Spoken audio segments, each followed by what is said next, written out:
Okay. Welcome to Life Talks with Immaculate and Sarah.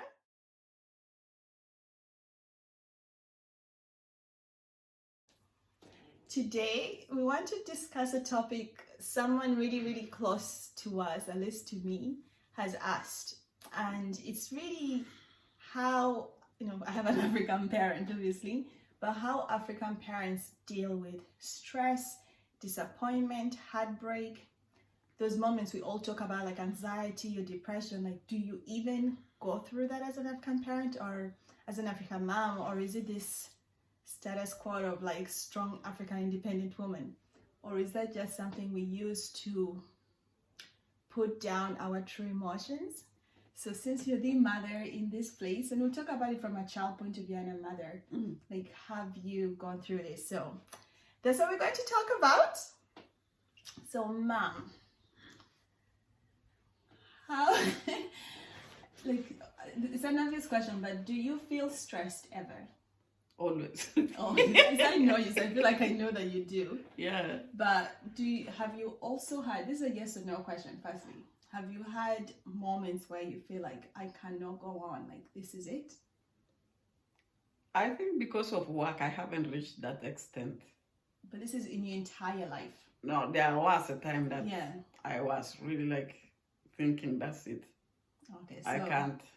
do you ever feel anxious? About my retirement now, yes. Now? Before your retirement now, that's interesting. Yeah. Did you ever feel anxious before this new phase in your life? I used to be anxious about the children's future. Okay, have you ever had moments of true depression? Not the way we always say, like, I feel depressed, but where you think, I may be dancing the line Of depression. depression. I think, yeah, sometimes I have. Although that I try to, because I don't want the children to kind of notice that I'm depressed. And that's why maybe I overwork. But like, I wanted to get those questions out of the way so that we would obviously highlight it that yes, African moms, African parents, or we do parents get depressed. do feel these emotions. We do. So at any point in your life, have you suppressed or hidden real emotion, whether it's happiness, joy, sadness, grief, from your children, and why? Here, like, the children look up to me. I cannot dare show weakness, especially depression, because then the kids start to worry. Because if I'm happy, my children are happy. If I'm strong, my children are strong. Especially now, I notice that all my children, all of you have started to worry about me, my health, my retirement. And I try, like, to not show that I'm worried myself. Sorry. Because initially I had given myself really, like, 2021 was my last year of work. That's how I had planned. Then, but as obviously you know, my health changed. Then the epidemic came immediately. That when I was thinking, okay, I'm recovering now, I want to start planning how to end this, the work and all that. Then epidemic came and I couldn't like retire as I had planned, because I had planned to retire early, like when I'm still strong, so I can go and do my own dreams. So what have you done? Like, how have you handled that stress or anxiety of things not happening? I have a couple of follow-up questions, but just that one first, briefly. Really, like, writing. Maybe one day you'll find all my diaries, all my journals. I'm not nosy if I want. Yeah, so like, but I do write that in case one day my children discover this, then they will know the kind of life I really lived, or that how I felt. So every year I buy a journal or a diary. When I get chance, sometimes I get too busy, I don't write. But when I get chance, I write my true feelings in my diaries and in my journals. So I think two things, like you mentioned earlier on, that you do feel depressed, you feel anxious, but you hide it because you think and feel that if you're happy, your children are happy. If you're not showing signs of depression, your kids are not showing signs of depression. I don't know how much, I agree with it. And I think it's healthy depending on the age of your kids and what can you express. And I think I'm not a parent yet, so I don't know what to hide. But I've had an experience where I think parents hide instead of educate and teach. And I've had experiences with friends who have been diagnosed to be clinically depressed and have got into a habit of hiding that true emotion from parents because it seems weak.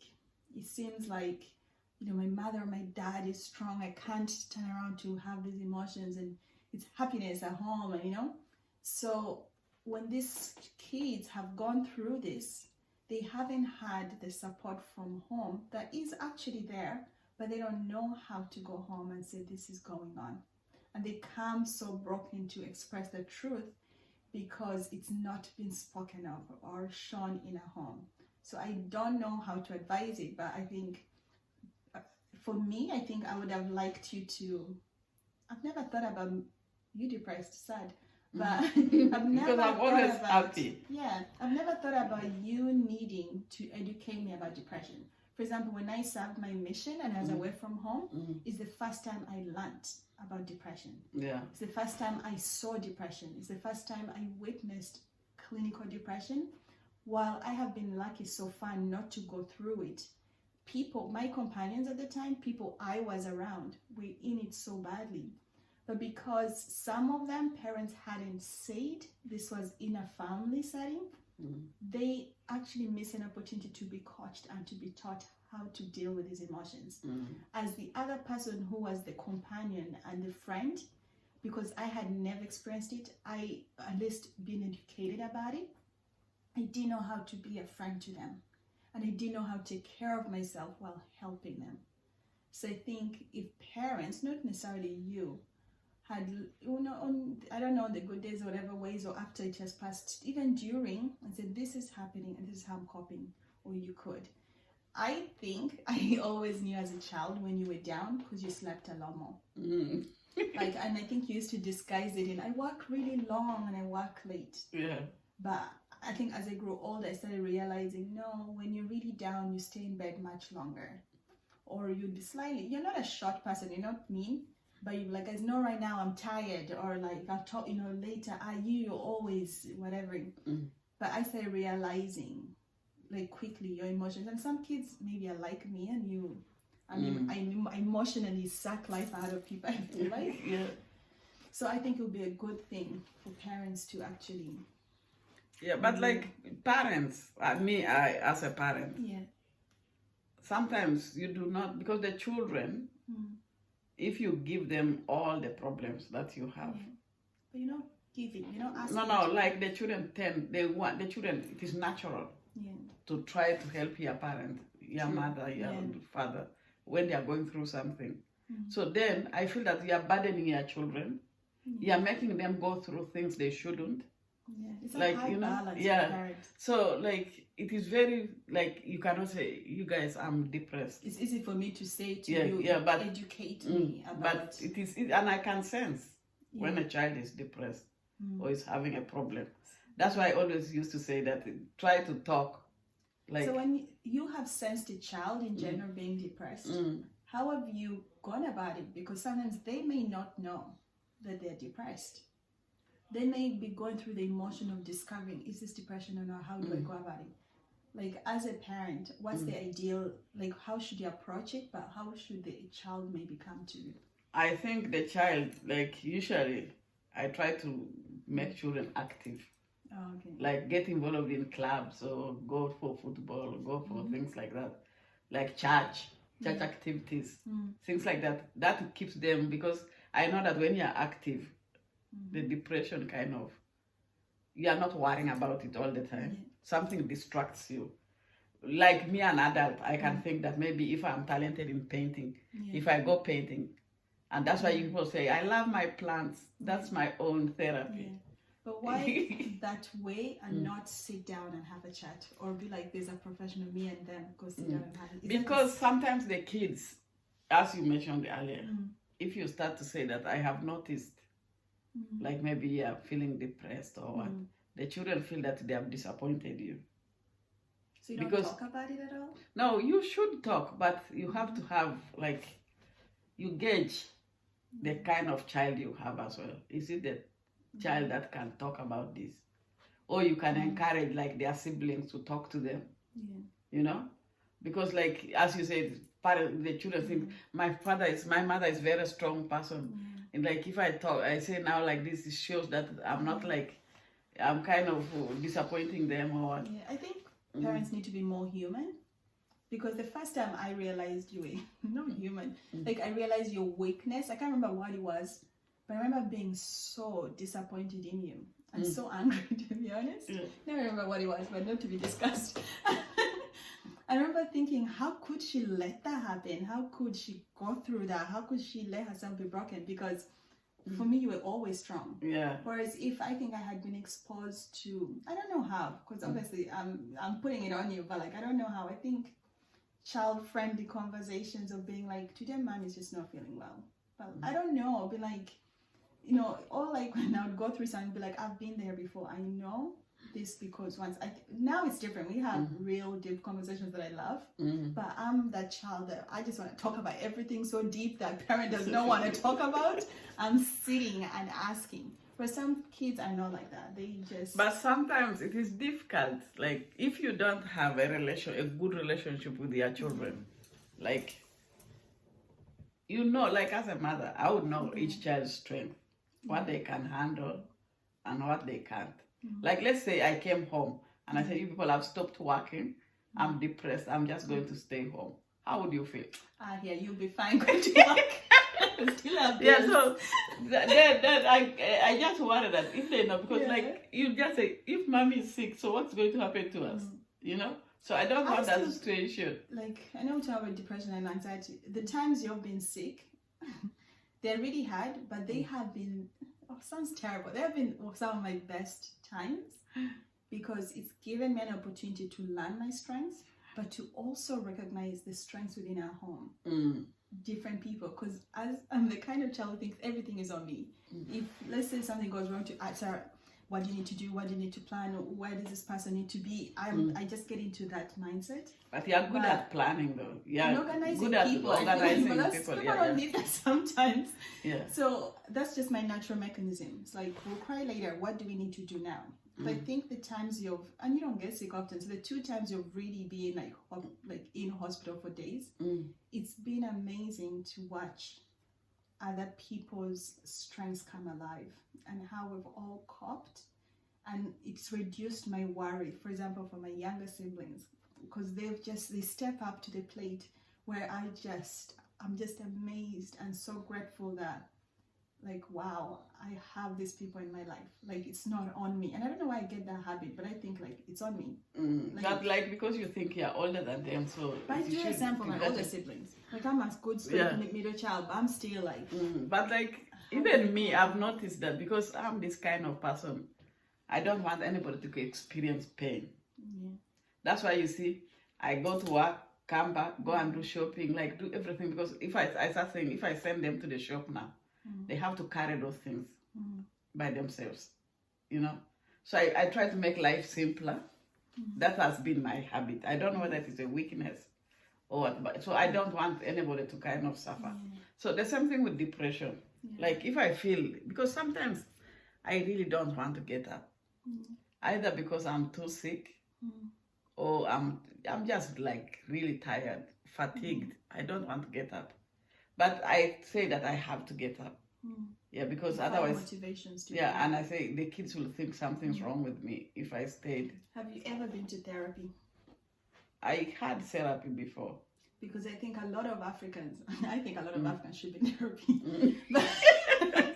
But we should. I have been to therapy before. Even before you talk about therapy, a lot of Africans should be, because the life is changing, becoming globalized, and you have our cultural norms and understanding how people are working. Some of us have immigrated or migrated from our places of support, actually, a line of support, family support. Like, not as a job, but we do, and adjusting. Some of you guys have kids who you raise kids in Africa, and now you're raising kids in Europe. And that transition. And you need to learn how to cope with that, and the difference in those kids and how to be raised, and just personal traumas. A lot of our parents have had traumas. And the reason I asked this question, me and my husband were talking about this, and we were saying, if only we knew and understood our parents, I think we would have different relationships with them. I think we would have more empathy towards them, and we would be more forgiving and less angry towards our parents. Yeah. But sometimes we miss those opportunities. You with don't, parents. like, parents try not to make you worry. That's the problem with parents. Good parents. Some parents. Some parents they give it to you. Yeah, which is not good. Yeah. Because, like, if you start telling the children, oh, I have this every day, like, You you're gotta be burdening fair. them. Yeah. Like, even though you don't realize, like, they might not show, but they start worrying about you then. Like, for example, as you said, when I went to hospital, that's when people started kind of stepped up. Everybody doing this, everybody doing that, like that. But for me, I was in hospital worrying that how are they going to manage? You know, like if something really went wrong with me and I died, or It's interesting because I think, I don't know, talking about depression, anxiety, like how parents have it. I think, like the last time in 2019, was it? Yeah, like you were in hospital, I think, for the full month. It's interesting because the whole 1 month, the whole November, I was fine. I left work. I came every evening, I think, and I visited you, and you know, everything was organized, was so organized. And I don't think I ever felt like, oh, how am I going to be? And I dealt. And I think that's what I talk about anxiety and maybe down times. We deal with them differently. And I don't react on the spot. It was, I think, months later, it hit me. Because like, that was the year I got married. And so I got married September, October. In October, we found out another family member was like really, really sick. And in November, you I got were suddenly. suddenly sick in the hospital. And I was somewhat fine. So come December and everybody's a bit like adjusted to the situation, I had a complete meltdown. Like I remember like going, I think I moved into my home in December and thanks ma'am. I moved into my home in December and I cried. Let's say if I moved in on a Friday, I cried all Friday evening and I wept all Saturday. And I think I hid my tears in bed because this is the first time I was living with somebody. I was used to the privacy of my room where I could just cry in private, but now I had to hide my tears in bed because I didn't want him to think I have just married a psycho. I just married this girl, and all she's done the first weekend we was crying. married is Maybe it cry. was tears of joy. Thank you for saying that before my family. Oh, love. But I literally cried the entire time. Yeah. I cried that whole day Saturday and I think Sunday. But when I say crying, I have grieved and it felt like a grieving. And I was so broken, but it was everything from after you're married and all these tragic like health things happening in our family, like it just broke me. But I didn't react in a moment. When I was but talking to a also friend, like the planning of me, I was also thinking, why did I really fall sick? Then I said, the stress of planning, we didn't realize them. Like go. so you're not gonna say No. Like thinking and worrying, actually, will yeah, it go it's well? it's And, worrying. yeah, It's not yeah. even the actual like The stress of planning or whatever, everything was organized. You had to organize the wedding by February. So, but then for me, as a mother, I was worrying, is it going to go well? And what about those who are traveling? Are they going to arrive properly? And all that. those who won't make it. And Yeah, how they will this, be. yeah, how are they? Like, I was worrying about everybody. Like, especially when the visas didn't work out as we planned, and I started to worry about those people. How are they feeling now? Yeah. You know, things like that. So that combined, and I was starting a new job as well. And this is why I think when you talk about needing therapy, that like we wait till our bodies literally stop us and we're forced to the bed. And I could feel actually like a few weeks to me getting sick. I didn't know I was sick, but I just said I'm really tired. Yeah. Because I was working non-stop. Yeah.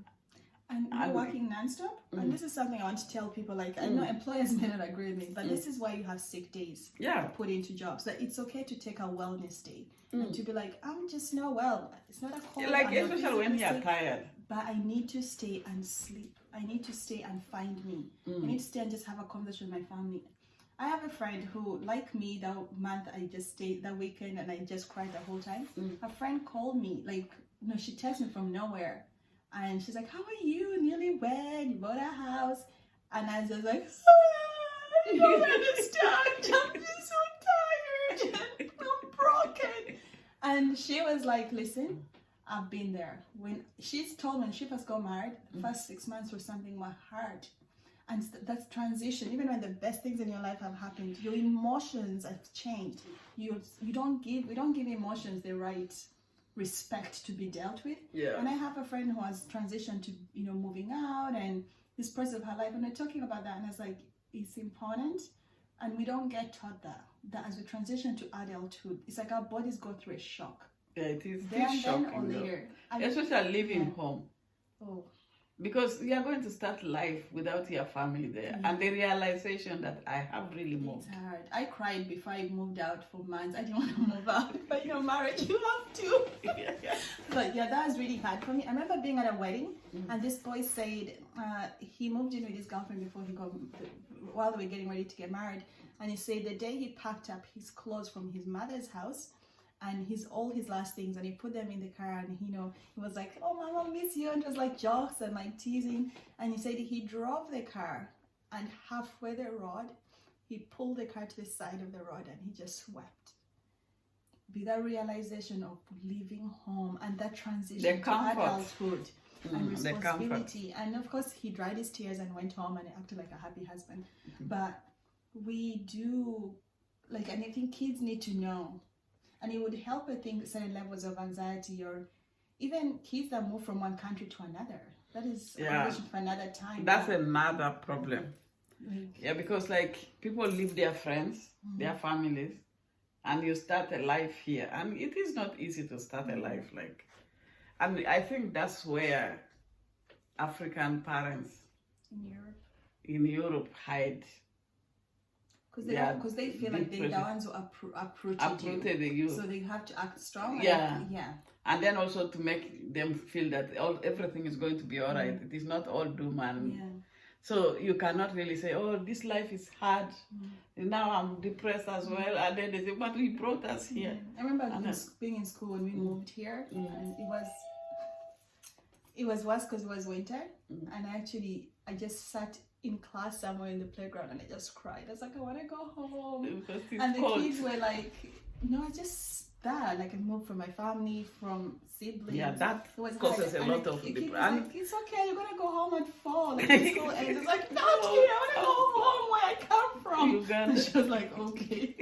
So, but I didn't come home and say that because I was like, my mom worked hard enough and sacrificed for us to be here. And then maybe but that's a problem, because of depression. And then that guilt, if something went wrong with your kids here, it is your problem, as a parent. Because you brought them here, you have to make things work. It's funny you say that. This is really a side thing, but it's the exact same thing. A while ago, a boy was shot by the police in our area. There's a whole thing anyway, but I realized later the reason it affected me so much and I was so emotional, it's because of that. Because I remember thinking that mom sacrificed probably years for better life for those kids to come to Europe for better life. And then these kids have been brought here because he wasn't born here, brought here to another country. And then he gets shot by the law and order who are supposed to sustain them. And protect them. So for me, his death was a pain of sacrifice of a home, of a family that sacrificed to move for a better life. The kid living and loss of sense of belonging. Exactly. And I think it made me feel less secure as calling this my home. Does that make sense? Yeah. So I remember it took me a while to be like, why am I so affected by this kid's death? And I realized it was that. It's the realizing he's raised by a single mom, I'm raised by a single mom, and I know the sacrifices it's taking and took, some of them, and now for your child to be gone. To be shot in front of you. So I think those are triggers. I didn't know it was a trigger for me.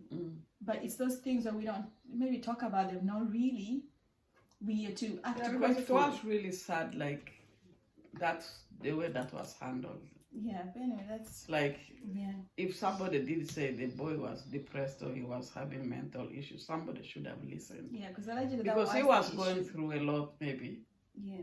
And nobody really took consideration I think to that. Our parents are and some religious parents are just pray about it. And I think as Africans we need to be sensitive about that because it's not culturally. We don't tend to speak a lot about depression back home. doesn't mean it's not happening. We don't really experience depression because We of the kind. experience depression. We do. It doesn't show. We are not, I would disagree. I think we are not used to showing. Yeah, I think so. But we do experience depression. And it's still No, there no, in at every home, society. because there's always a lot of people at home. Yeah, talking, it doesn't show. A friend of mine said that to me because I remember asking, do your parents know? And she said, no, because it doesn't happen when I'm at home and we're having fun. It happens in my own room. When I'm about to go to work and I'm anxious about that. When I'm about to maybe something at work I have to deal with and I'm anxious, or I have to go somewhere.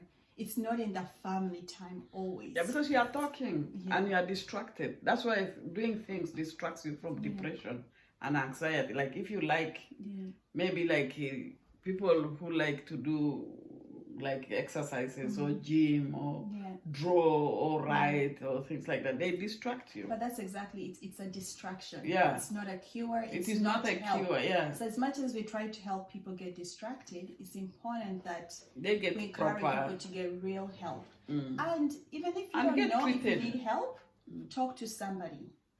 And I think a lot of kids I know my age are in therapy, and most parents don't know. Because they don't know how to go home and speak about it. But they should feel free to talk. Not all parents are not all kids are like that. I think I would come and tell you. Yeah. I don't know if all my siblings would come and tell you. But you're a good parent. Yeah. To me, you are. Because like it depends on what the children think is reasonable to burden the parents. That's what I mean. Yeah. People don't always. It's not a sign of that's a bad No. parent. You know? Because the child, like some certain signs, like I shouldn't really be behaving like that. They also say maybe it is a kind of like a weakness to show depression. Okay, so You understand? Because like we are brought up that we have to be strong. Boys have to be strong. They cannot cry. They cannot talk. You know, you have to be manly. And I think that's why I feel bad for boys, because I guess our family is more male than female. So they don't talk easily. We women talk a lot about ourselves. But sometimes we and our talk problems. a lot about, but not about the important things. Yeah. That's a problem. This is something we talk a lot in my relationship, where parents have had their own traumas and they've had maybe poor relationships in their own like childhood homes, and how that then affects how they parent, and ultimately how that's going to affect how the child then parents. If Do it you does. feel, this is a direct question though, you don't have to be honest, you know, but do you think that some traumas you've gone through, the youth may fear that because of that you've extended traumas to your kids, or you have thought you've shielded them, but by doing so you've actually not addressed traumas that are continuing to maybe traumatize the Yeah, child? I think maybe personally. Yeah. You don't have to be specific. You No, don't just have to answer if like you want. mostly the way we are brought up, like the way I was brought up. I was not like from a problem kind of family. Like I never witnessed. I didn't witness my parents fight or quarrel. There can be traumas outside the family home. It's not But always, I did witness my cousins like having troubles. Yeah. Like really like bad troubles, like being beaten or even really domestic violence, things like that. And so those are things that I kind of tend to shield from my kids. You know, like I try to create this image that life is not doom kind of. I try to create a happy home generally. To me, you have, and you've done your best. So I don't want to create the negative, because I had a nice like upbringing. I didn't experience the bad side of life. I saw life like as it is, the reality of life. What about when you went later through wars? When I went, those are traumas. Like a war affects you. What you see there is permanent, like for life. You know, and witnessing people die, those are traumatic. Yeah. So I think for me personally, most of my stress and depression would come from things like that. Yeah. You know, because one of my uncles was actually killed alive, like and he was crying and shouting for help. Like what should I say? He was operated alive. Like, that's how they killed him. And the people who killed him removed his heart. And I had to go with my mother at that age, to help her bury her brother, and like just getting the intestines, like that has never left me, and those are things, when you, like, anything comes back to you, those are things I don't want my kids to know, kind of thing, because I, as a child, was affected by that. And my mother's brothers, all of them were killed in 1 year. And my mother tried suicide several times because she didn't know how to handle that. And as a child, I had to help her with that. So that's the same thing. I don't want my children to know that I go through things like that. Because I saw my mom deal with all this trauma of all her family. One of her families, like, it was a cousin, but not her direct brother. But like, Africa, all your first cousins are your brothers. One of her cousins, they shot everybody except a 3-day-old baby that survived. 25 people. And those are people I knew. And, to deal with that. And when I'm quiet, sometimes when I'm alone or when I stay longer in bed, those things come back to me. And I keep thinking, if my uncle had lived, like, maybe our life would be different. Maybe my mom wouldn't have suffered the way she did. Things like that. Because my mom was the last born among her brothers. Like, she was the only girl. So she really grew up nice, like, and then 1 year, everything just silenced like that. And all of them died violent death, including their sons and all that. And those are traumas for me that would cause depression. I have witnessed a lot of things that are tragic, Like, when I get quiet and my mind goes back to things like that. Even though I had a happy home, like, I grew up in a nice family. My parents, I never witnessed them fight or quarrel or what. It was always a happy home in our home. So that's the kind of home I try, like, and I used to, like, I became like the counselor to my mom at a young age. I was always trying to encourage her and telling her, I'm going to do this for you when I get older. I'm going to do this. And she, like, afterwards, she said, you really did help me. Like, you gave me hope, because I used to give her positive things that, don't worry about that. I know everybody is good, but we are here. You have your children, and you're going to have your grandchildren, and then your family. Like, I know we cannot replace all of them, So things like that, I don't want my children to go through, to have to counsel me and help me through depression. So that's why sometimes I try to keep things like that to myself. And when I stay in bed, I'm thinking about things like that. Like home. Like now, like, in our home, I'm like nearly the eldest now, And everything about my brother and what he cannot, like, you are the things that happened to him as well were very bad. Like, things like that. And I keep looking at him. He was like an upright, good person, and somebody just decided to do that to him, and his life now ruined, and that affects all of us. You don't just ruin one life. Like, once something happens to one person in a family, especially a close family, it affects all of you in different ways. That's why we sometimes need counseling, and in Africa there is no counseling really. So when I came here, I had counseling about things like that.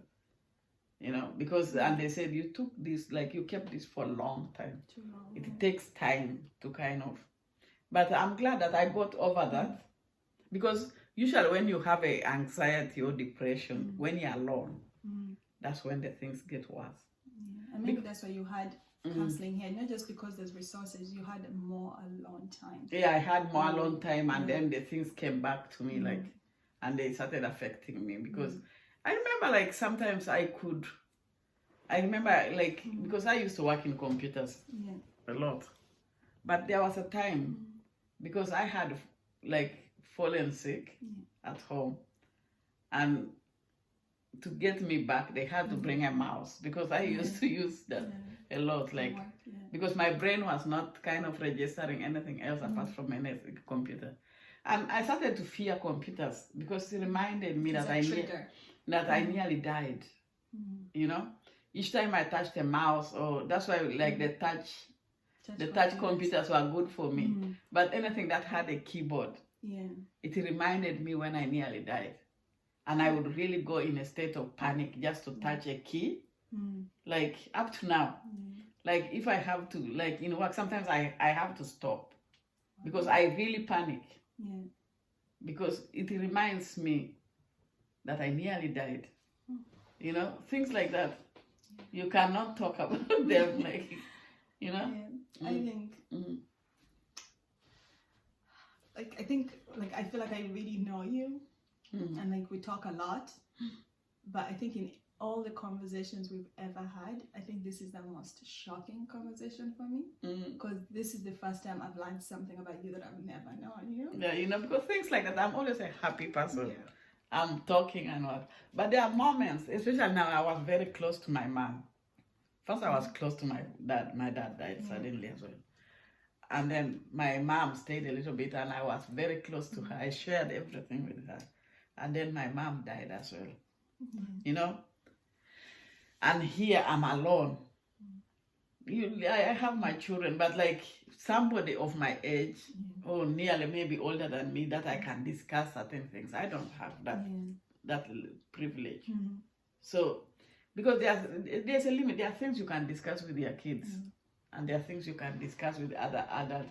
As you can know, I don't really have close friends as well. I think as I try to be your friend sometimes. Yeah, I think so. One time I used to be like, Mom, we should do this, and Yeah. this. And like, no, because Sarah, I stop used to dating have me, I'm fine. Go make your own friends. because like when I have friends, I don't like gossiping. You know, so to avoid all that, I don't want to talk about other people.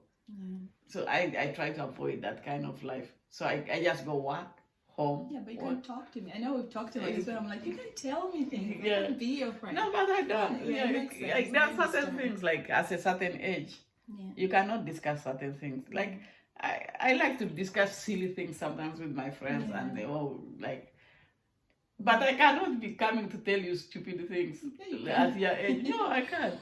But I have to give you that respect, kind of. It makes sense. Like, I am really grateful that, like, you've been extremely honest, and we don't have to share this. I don't know if we will. You can.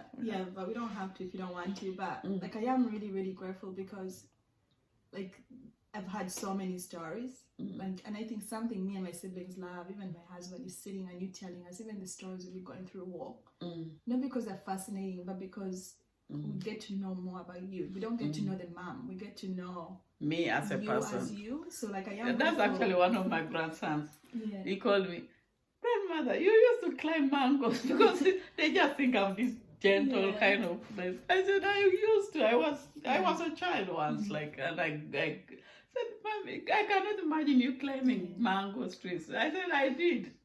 Because I grew up in the village, so things like that, like, and after today, like, he says, I still cannot imagine that you were climbing mangoes, grandmother.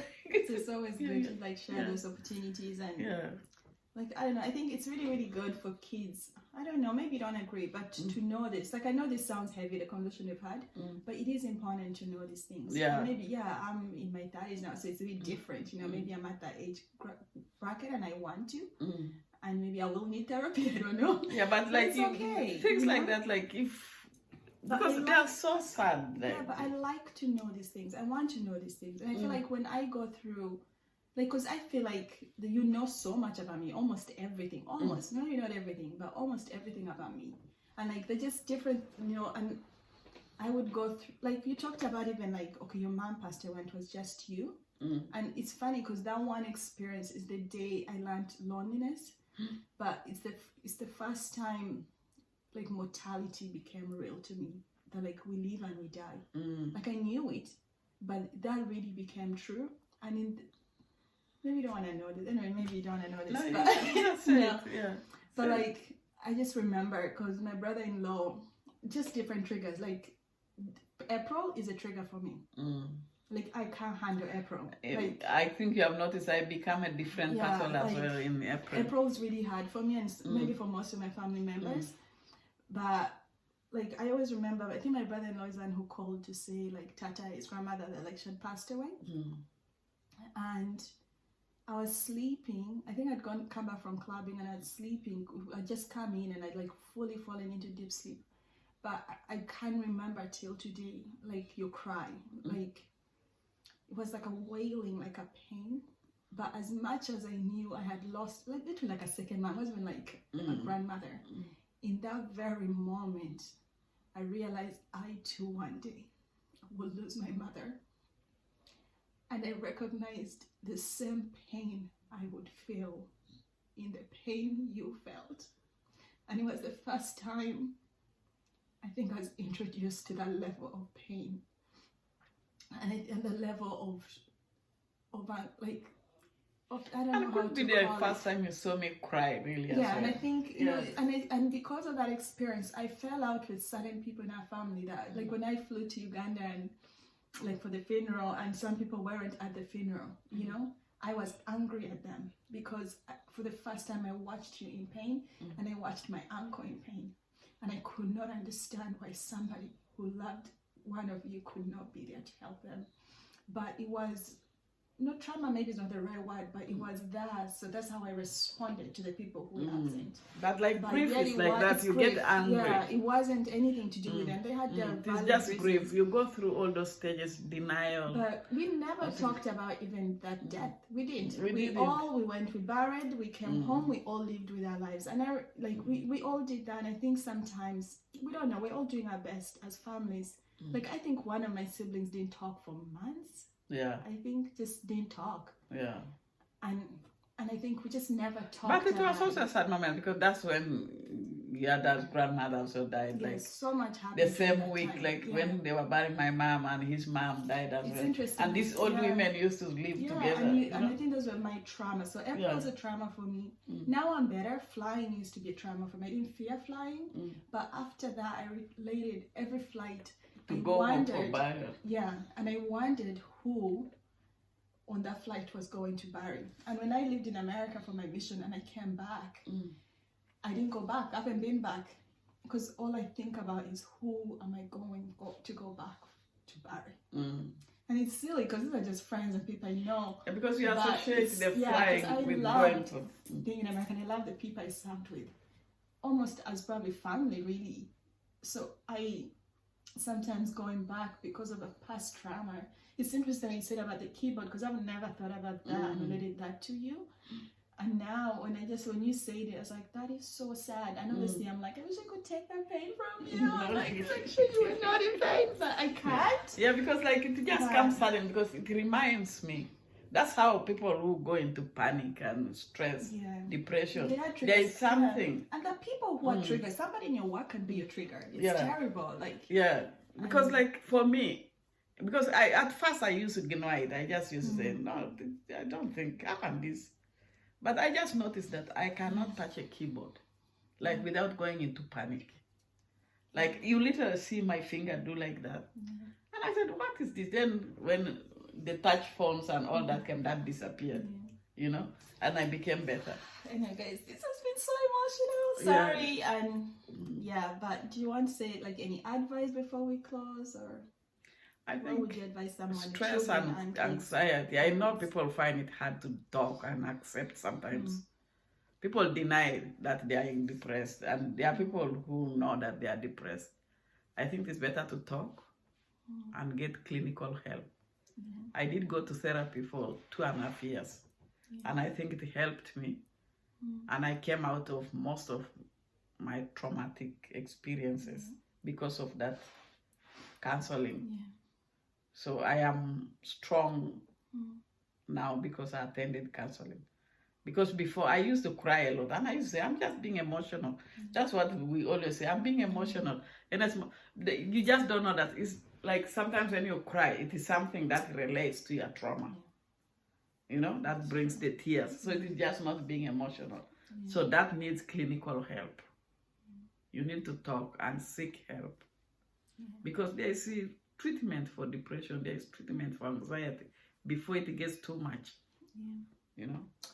I think for me, something I would like, and I think some people are in jobs that can provide family and friend therapy. Most jobs now Most actually jobs do they that. have. So I think when you do think someone's not well, do offer that service to them. Like, don't keep the service to yourself. Like, can't be strangers, they're friends, really. And the other thing, if you're the person who is living with somebody who is depressed, because I've more experienced that, not at home, but when I lived away from home, I didn't get help. But the people who were really depressed got help, and it really damaged me a good bit. So I think if you're the carer or the person around, it's okay to seek help as well. But the person who's depressed should be quite aware to help you as well, seek help and recognize that they need help and you need help to know how to help. So you can manage it together. So you're both healthy, but this has been heavier than expected. So maybe I would encourage kids to also get to know parents, and parents to and to get talk. to know them. Talking helps. Because your parent is your parent. If you are willing to talk to your parent, I don't think there are really a situation whereby you cannot talk to your parent. And this comes an age like now where they're willing to say certain things, like I discuss everything you had, I've had. It wasn't easy to bring me to these videos. You kept saying, maybe write a book. I didn't know. Write this, I know. But now, this, like, you can pass it to your kids when I'm not there. And the grandkids and all that. Because now even the grandkids look forward to these videos, you know. That's to make sure their parents don't show this one. It's not age appropriate. Yeah, that's why I say you cannot.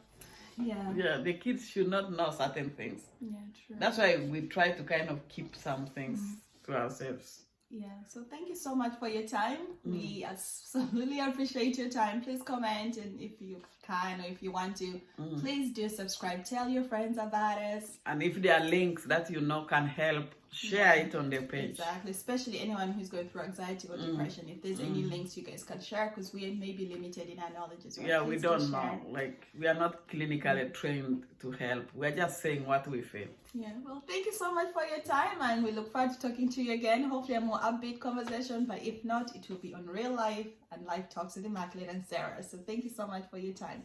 Have a lovely day.